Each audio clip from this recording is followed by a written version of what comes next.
ଓଙ୍କାର ବାହାରେ ସଂକାର ଭିତରେ ଏହି କ୍ରମରେ ଗତାଗତ ରେଚକ ଦ୍ୱାଦଶ ପୁରକ ଯେ ଦଶ ବୁଝି ଧୀରେ କରଚିତ ବିନା ମନ୍ତ୍ର ଯନ୍ତ୍ର ବିନା ମନ୍ତ୍ର ଯନ୍ତ୍ର ସୂତ୍ରରେ ବୁଝ ଗୁପ୍ତ ତତ୍ତ୍ୱ ବିନା ମନ୍ତ୍ର ଯନ୍ତ୍ର ବିନା ମନ୍ତ୍ର ଯନ୍ତ୍ର ଅଜପା ଭଜନା ଦେବୀ ଆରାଧନା ନିରତେ ଜୀବର ଲାଗିଅଛି ଅପ୍ୟାନରୁ ପ୍ୟାନ ପ୍ୟାନରୁ ଅପ୍ୟାନ ଅହର୍ନିଶି ଧ୍ୱନି ଜଳୁଅଛି ମୂଳାଧାର ଯାଏ ଅହର୍ନିଶି ଗତାଗତ ହୁଏ ମୂଳାଧାର ଯାଏ ଅଭକ୍ତ ନାସ୍ତିକ କପଟ ଲମ୍ପଟ ଆଗରେ ବ୍ୟକ୍ତ କରିବ ନାହିଁ କଲେ ଉପହାସ୍ୟ ହେବ ମହାଦୋଷ ଅଧମ ଗୋବିନ୍ଦ ଦାସ କହି ଆହେ ଭକ୍ତ ବୃନ୍ଦ ତୁମ୍ଭ ଆନନ୍ଦରେ ମୋ ଆନନ୍ଦ ଆହେ ଭକ୍ତ ବୃନ୍ଦ ଗୋବିନ୍ଦ ଦାସ ଜଣେ ଭକ୍ତ ସେ କହିଲା। ରାଜୀବ ଲୋଚନ ହେଉଛନ୍ତି ପଞ୍ଚସଖା ମାନଙ୍କ ମଧ୍ୟରେ ଥିବା ଜଗନ୍ନାଥ ଦାସଙ୍କର ପୂର୍ବ ଜନ୍ମ। ଏ ବିଷୟରେ କିଛି ଆଲୋଚନା ନେବା ଜାଣିବା ଆସ। ତ ସଖା ମାନଙ୍କ ମଧ୍ୟରେ ଯେ ଜଗନ୍ନାଥ ଦାସ ସିଏ କ'ଣ ହେଉଛନ୍ତି ଆମ ରାଜୀବ ଲୋଚନ ଦାସ, ସେ ବିଷୟ ଟିକେ କହିବେ। ଜଗନ୍ନାଥ ଦାସ ଲେଖିଥିଲେ ଯେ ଭାଗବତ 335 ଅଧ୍ୟାୟ ଭାଗବତ ଲେଖିଥିଲେ। ସେ ଦେହାନ୍ତ ହେଇଗଲେ। ଶ୍ରୀଧର ଗୋସ୍ୱାମୀ ଥିଲେ, ସେ 7 ଅଧ୍ୟାୟ ଲେଖିଲେ, ସେ ବି ଦେହାନ୍ତ ହେଇଗଲେ। 342 ଅଧ୍ୟାୟ ଥିଲା ଯେ ଭାଗବତ 360 ଅଧ୍ୟାୟ ଭାଗବତ ନଥିଲା, 18 ଅଧ୍ୟାୟ ଉଣା ଥିଲା। ଉଣା ଥବାରୁ ନିଜେ କଳ୍କି ଠାକୁର ଆସି ରାଜବାସୀଙ୍କୁ ନୂଆ ଗାଁରେ ସ୍ୱପ୍ନରେ କହିଲେ ତୋ ନାଁ ଜଗନ୍ନାଥ ଦାସ, ନୀଳଗିରିରେ ଅଛି ଧାମ, କିଛି ଦିନ ତୁ ଭ୍ରମିବୁ, ଉଦ୍ୟବଟେ ଧାମ କରିବୁ। 18 ଅଧ୍ୟାୟ ଭାଗବତ ଲେଖିବୁ ନୂଆ ଗାଁରୁ ଗୀତ। ଏଠି କହି ସେ ନିଦ୍ରାରେ କହିଗଲେ ଯେ ସେ କହିଲେ ମୁଁ କହିଦେବି ତୁ ଲେଖିବୁ। ସେ କହିଲେ ଇଏ ଲେଖିଲେ, ଲେଖିକି ଉଦୟସ୍କନ୍ଧ ଭାଗବତଟି ଲେଖିଲେ। ରାଜୁ ଆସିଗଲେ ମୁଁ ସତ୍ୟ କଳିରେ ଇଏ ପ୍ରକାଶ, ଇଏ ଯେଉଁ ଉଦୟସ୍କନ୍ଧ ଲେଖିଲେ ସତ୍ୟ କଳିରେ। ସତ୍ୟ କଳି ଆଜି 2000 ହେଲା, 10 ସହସ୍ରାଣୀ ବିଷ୍ଣୁ ତେଜନ୍ତେ ମେଦିନୀ, କଳିଯୁଗ 10,000 ବର୍ଷ ଭୋଗ କରିବ। ସେ 4,32,000କୁ ଆୟୁଷ ପାଇଥିଲେ। ଆଉ ତାଙ୍କର ପାପ ତାପରେ ସବୁ କଟିଯାଇ ଶେଷରେ ରହିଲା 10,000 ବର୍ଷ ସେ ଭୋଗ କରିବେ। 10,000 ଆଜିକି 2026 ହେଇଛି। ତେଣୁ ରାଜବାସ ଉଦୟସ୍କନ୍ଧ ଲେଖିଲେ ଯେ ସତ୍ୟ କଳିରେ ଇଏ ପ୍ରକାଶ। ସତ୍ୟ କଳିରେ କ'ଣ ଆମର ସତ୍ୟ କଳିରେ ଇଏ ଉଦୟସ୍କନ୍ଧ ଯାହା ଲେଖିଗଲେ ତାହା ହିଁ ପ୍ରକାଶିତ ହେବ। ଆମେ ସତ୍ୟ କଳି ଭିତରେ ସତ୍ୟ କଳି ମଧ୍ୟରେ ତେଣୁକରି ଏଇଟା ସତ୍ୟ କଳି ଚାଲିଛି। କଳିଯୁଗ ଭୋଗ କରିବାକୁ ବହୁତ ସମୟ ଅଛି, 8,000 ବର୍ଷ। ଏଇଟା କୋଉ ଯୁଗ ଚାଲିଛି? ସତ୍ୟ କଳି। ତାପରେ ଆସିବ ଘୋର କଳି, ମଧ୍ୟମ କଳି, ଏମିତି ସବୁ ଚାଲିବ। ବହୁତ ଆହୁରି ଗଣ୍ଡଗୋଳ ହବ। ଲୋକମାନଙ୍କୁ ଆମେ ଭୟଭୀତ କରିବାକୁ ଚାହୁଁନୁ ଆଜ୍ଞା। ବହୁତ ଗଣ୍ଡଗୋଳ ହେବ କହିକିରି ଲୋକମାନଙ୍କୁ ଆମେ ଭୟଭୀତ କରିବାକୁ ଚାହୁଁନୁ। ଗଣ୍ଡଗୋଳ ହବା ପୂର୍ବରୁ ଆମେ ଯଦି ସଚେତନ ହେଇଯିବା, ଏଇ କଥା ଜଣେଇବାକୁ ଚାହୁଁଛୁ। କାହିଁକି ବାବା କହୁଛନ୍ତି ଘୋର କଳି ଆସିବ, ଆସିଲେ ଗଣ୍ଡଗୋଳ ହେବ। ଆମେ ଜଣେଇବାକୁ ଚାହୁଁଛୁ ଘୋର କଳି ଆସିବା ପୂର୍ବରୁ ଆମେ ମାନେ ସଚେତନ ହେଇଯିବା ଦରକାର। ହେଇଗଲେ ତ ଅସୁବିଧା କ'ଣ ଆସିଲା? ତେଣୁ କରିକି ଆମର ବିଚାରଧାରା ଏହା ରହିବା ଦରକାର। ଆମେ ଯୋଉଟାକୁ ଜଣାଉଛେ, ଆମେ କହି ରଖୁଛେ ଯଦି କିଛି କଳିରେ ଶେଷ ହେବାକୁ ଯାଉଛି, ଶେଷ ହବା ପୂର୍ବରୁ ଆମକୁ ସଚେତନ ହବା। କାହିଁକି ନା ସବୁ ଯୁଗରେ ଭଲ ଅଛି, ଖରାପ ମଧ୍ୟ ଅଛି। ଆଚ୍ଛା, ସତ୍ୟ ଯୁଗରେ ବଳିକି ଠାକୁର ଚାପିଥିଲେ କୋଉଠି ନା ପାତାଳପୁରେ। ପାତାଳପୁରରେ ଚାପିଲେ ରାବଣ ତାପରେ ତୃତୀୟରେ ଜନ୍ମ ହେଲେ, ସେ ଦିଗ୍ବିଜୟୀ ହେଲେ। କହିଲେ ଧର ବଳି ତ କିଛି ଦୋଷ କରିନଥିଲା, ଠାକୁର କାହିଁ ତାକୁ ନେଇକି ପାତାଳପୁରେ ଚାପିକି ରଖିଛନ୍ତି? ମୁଁ ଯାଉଛି ସେ ବଳିକି ଉଦ୍ଧାର କରିଦେବି। ଦେଲେ ପାତାଳପୁରେ ନେଇକି ତାକୁ ଚାପିଛନ୍ତି। ସେତେବେଳେ ବଳିକି କହିଛନ୍ତି ବଳି ତୁ କ'ଣ ବର ମାଗୁଛୁ ମାଗେ ନା ତୋ ପାଖରେ କ'ଣ ଅଛି ମୋତେ କ'ଣ ଦେବୁ ନା ତୁ ଯାହା ମାଗିବୁ ମୁଁ ତାହା ଦେବି ନା ତୋର ତ ଅଭାବ ପଡ଼ିଲା ତୁ ମୋତେ ମାଗିଲୁ ଶେଷରେ ପାତାଳ ପରେ ମୋତେ ଚାପିଲୁ ମୁଁ ପାତାଳ ପରେ ରହିଲି ନା ରେ ତୁ ଯାହା ମାଗିବୁ ମୁଁ ତାହା ଦେବି ତୁ ମାଗ କିଛି ମାଗ ନା ମୁଁ ଯେ ମାଗିବି ଆଉ ମୁଁ ଏଇ ପାତାଳ ପରେ ରହିବି ମୋର ଯେତେବେଳେ ଯାହା ଇଚ୍ଛା ହେବ ମୋତେ ସବୁ ଆଣିକି ଖଞ୍ଜଉଥାଉ ଆଉ ମୋ ଦ୍ୱାରପାଳ ହେଇକି ରହିବୁ ସେଇଦିନ ଠାରୁ ଠାକୁର ଯେ ବଳିର ଦ୍ୱାରପାଳ ହେଇ ଅଛନ୍ତି। କୋଉ ଠାକୁର?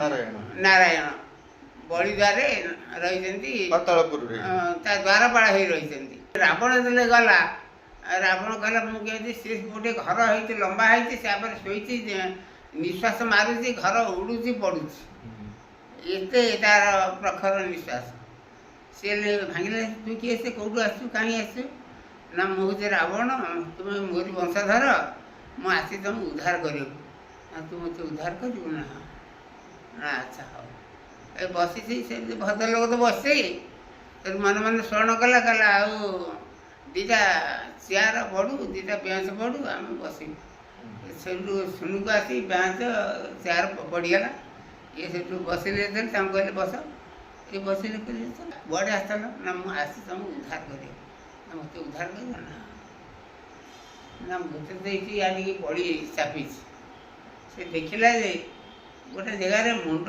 ଗୋଟେ ସୂର୍ଯ୍ୟର କିରଣ ବୋଲି ଜଗଜଗ ଦେଖାଯାଉଛି କହିଲେ ଏଇଟା କ'ଣ ଦେଖାଯାଉଛି ସୂର୍ଯ୍ୟ କିରଣ ନା ଏଠି ତାର ଗଣ୍ଡିଟା ପଡ଼ିଛି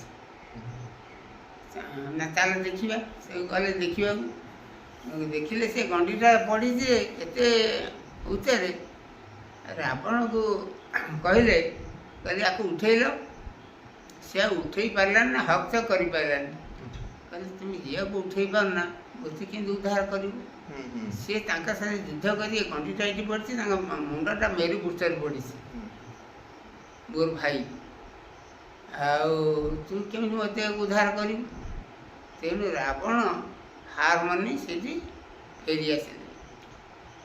ଆଚ୍ଛା ଯେତେବେଳେ ସୀତା ପାତାଳଗାମୀ ହେଲେ କହିଲେ ବସଦିଆ ଫାଟିଯା ଆଉ ମୁଁ ତ ପାତାଳରେ ପଶିଛି ମା କୋଳରେ ସେତେବେଳେ ଯେ ସୀତା ଯାଇଥିଲେ ସେଇ ବଳିର ଯା ତୁମେ କୁହ ମୋ ସ୍ୱାମୀ ତୁମ ପାଖରେ ବନ୍ଧା ପଡ଼ିଛି ଆଉ ତୁମେ କୁହ ଯେ ସେ ଆଉ ଦ୍ୱାରପାଳ ରହିବେନି ଆଉ ତ ମୁକ୍ତି ହେଇକି କେମିତି ଯିବେ ତୁମେ କୁହ ନା ସିଏ ମୋତେ ଦିନେ କହିଛନ୍ତି ତୁ ଯାହା ମାଗିବୁ ତାହା ମୁଁ ଦେବି ମୁଁ କହିଛି ତୁମେ ମୋର ଦ୍ୱାରପାଳ ହେଇ ରହିବ ସେ ଦ୍ୱାରପାଳ ହେଇ ରହିଛନ୍ତି ମୋର ଯାହା ଯେତେବେଳେ ଅଭାବ ହେବ ସେ ମୋତେ ଦେଉଛନ୍ତି ମୁଁ ଦିନେ କହିଛି ସେ ଦିନେ ଦେଇଛନ୍ତି ତମ ସ୍ୱାମୀ ଯେ ନେବାର କଥା ତୁମେ ନେଇଯା ମୁଁ କହିବିନି ଯିବାକୁ ତେଣୁ ସୀତା ଆଉ ଆଣିପାରିଲେନି ସେ ମାନେ ପାତାଳଗାମୀ ହେଇଯାଇଥିଲେ ବଳି ଦ୍ୱାରକୁ ଯାଇଥିଲେ ସୀତା ମାଗିବାକୁ ତାଙ୍କ ସ୍ୱାମୀକି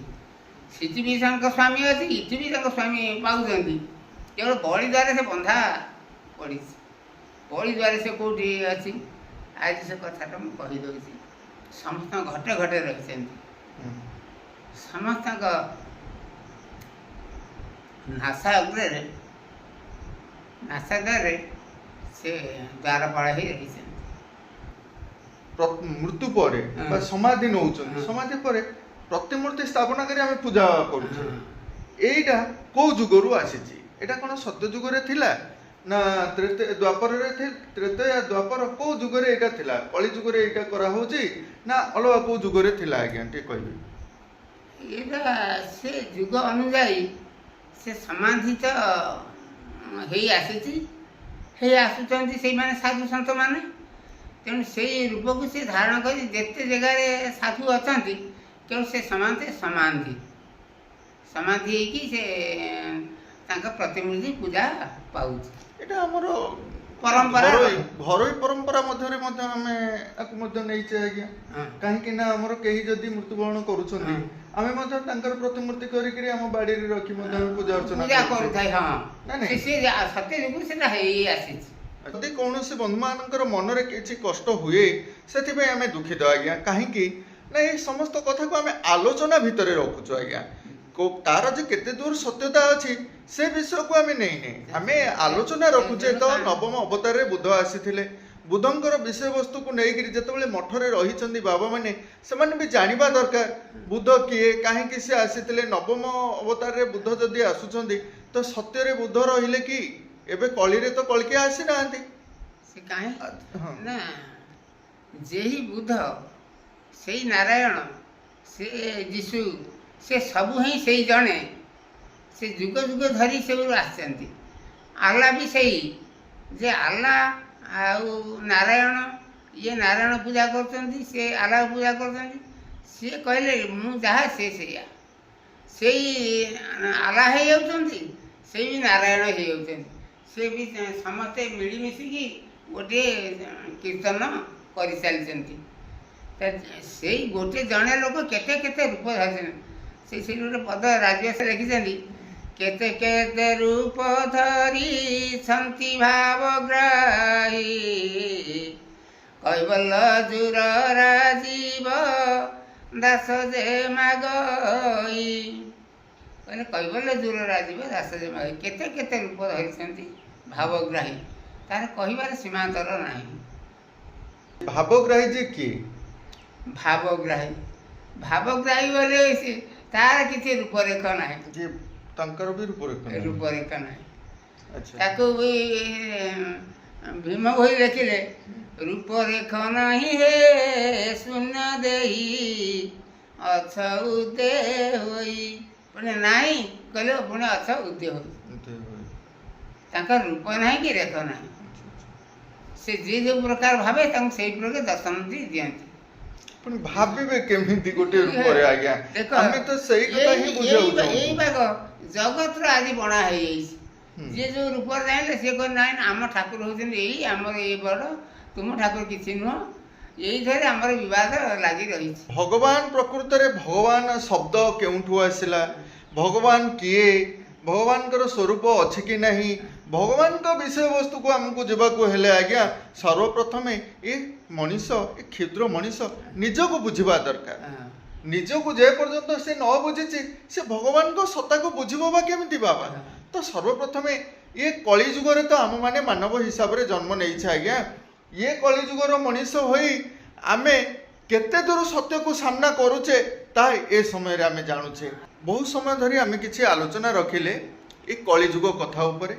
किंतु आजिर आलोचनाटी रोचे सत्य कली विषय रे सत्य कली कौन किपर ये सत्य कली प्रकाशित अच्छी ये सत्य कली आउ केते दिन धरी रहिबो सत्य कली पर किपर कलीर आरंभ हेबो घोर कली आसीबो ए समस्त वार्ता को नेइकिरी आजिर ए छोटो भिडियोटी आपण मानक पई आज्ञा ए कथा को नेइकिरी साधारण रे आमे किछि जानिनु आज्ञा आमे माने सिना जानिनु जानिबा पाई ही आमे आसुछु एपरी ज्ञानी गुणी लोक मान पाखक बा साधु सन्त मान पाखक से जो वार्ता आम नेउछु आपण मान जनाऊँ तो आपण मान मध्य जदि से किसी ज्ञानी गुणी बंधु मैंने अच्छा तुरंत कमेंट मध्यम भल कथा ही लिखतु आज्ञा कौटा सत्य कली प्रकृत सत्य कलीर वार्ता कौन रोचे ता विशेषत्व को लेकिन दिंतु हाँ बंधु मैंने आज भिजुआलटी को ये शेष करुँ बहुत बहुत धन्यवाद।